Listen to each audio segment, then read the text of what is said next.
So on this Christmas Eve, um, I got to go sit next to my 91-year-old mother at church for a cute service up the street. I got to champion my 16-year-old boy who a church out in Batesville paid him to go play piano during their service. It was really cute because he was like, Dad, they want to pay me, and I have kind of an issue with that.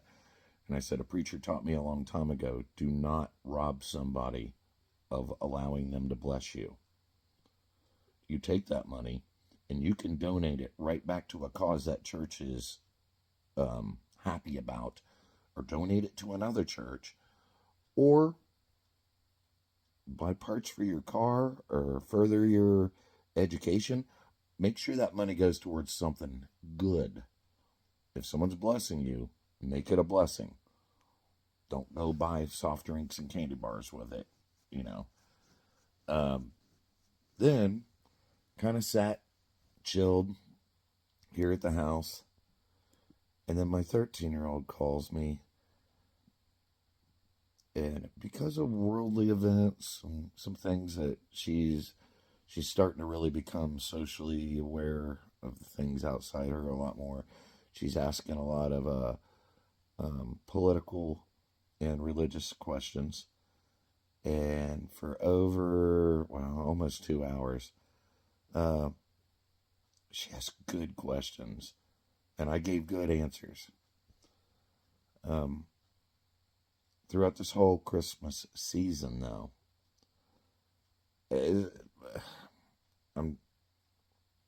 I was able to do better this year from me looking in a mirror perspective kind of deal than I have what I feel in a long time. In ways that made the people I love very happy.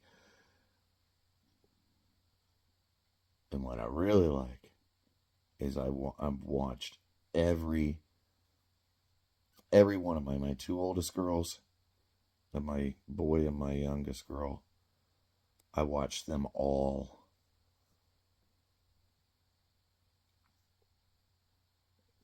project something that made everyone else happy. And that is the best gift. It symbolizes the most of what Christmas actually is all about. I'm not talking about giving gifts, but it has a lot to do with the gift that was given to us. God bringing his son or himself into time and living amongst us so he knows exactly how we feel. There's no excuse on that. He's not so high and mighty he doesn't know how we feel. He lived with us. The next one's going to be Easter. That was the actual gift. And the sacrifice of himself. He was powerful enough to make it stop. And he allowed it to happen to fulfill the way I call it, kind of the contract. It's not a contract, but that's the best way in human terms. I can help a lot of people understand what there is and what was and what will be. Merry Christmas to you all.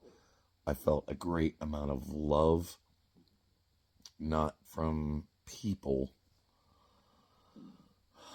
from what just is.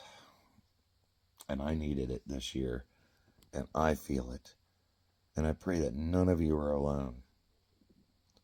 And if you are, I'm just a couple of screen taps away, or digits. And you don't need to be. Believe me, I've been out in that desert. My stomach was hungry and my mouth was dry. And ultimately there's really no need for it. I just assume you as much turn to God. But if that, which it is, it's a hard task. if you don't know where you're going, how do you know where to drive? But if you need a mortal co-pilot, I got no problem riding with you. So Merry Christmas. To me, every day is that type of giving. But this is going to be the symbolic day that we choose to represent a very real fact in human history that some try to deny. Don't let them rob you of the blessing. God bless you all.